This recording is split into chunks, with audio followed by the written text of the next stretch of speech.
3D identity. This is a big one.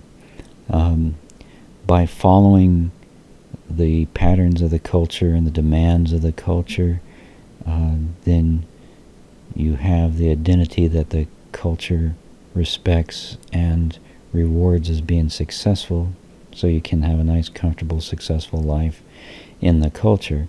And it is revolves around identity.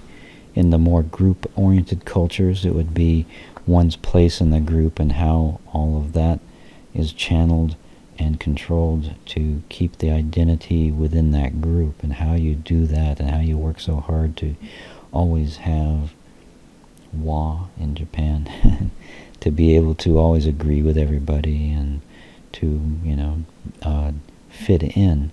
And that's the identity. And once you have the identity within the culture, then it feels comfortable. And if that doesn't happen, that's where psychiatrists come in, and it leads to insanity, because they're no longer part of the group and they can't stand it, and they go nuts in a sense.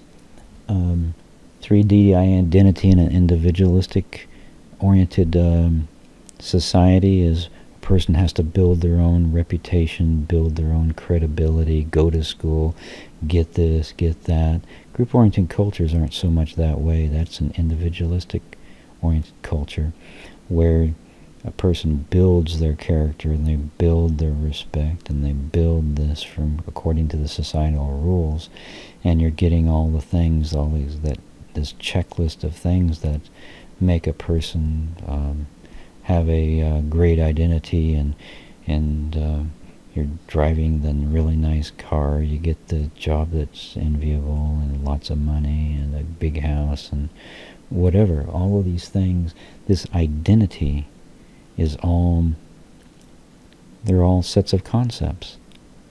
It's just created out of thin air, saying, oh, this would be good and successful. And so this society creates all these things just out of thin air, saying it's important. Then everybody's driven and spending all their time chasing after these concepts to attain all these things that these concepts say are good, when in actuality it does nothing for one's spiritual development to move forward and to ascend into the next level of living, which is now for us the fifth dimension. If we keep our 3D identity, we will stay in 3D forever, because the 5D identity is much different than that. It doesn't have to do with concepts. It has to do with spiritually who we are, and expressing that, and the power we have, and who we are as God. And it's massive. The 3D identity is so limiting. It's like a drop in the ocean, whereas we are the ocean when you know who you are. So our identity is so massive, yet in each society, each identity is like a grain of salt. So it's very important to look at how do you form your identity, to see what is locking you into the 3D. It's important to look at your identity as who you really are spiritually, and stay at the hugeness that you are, and the massiveness that you are as God, and start shaking off these limitations of the societies and stuff who are trying to tell you that you're something else. So very important to look at how your identity is formed in your society, and are you following that, or are you knowing who you really are?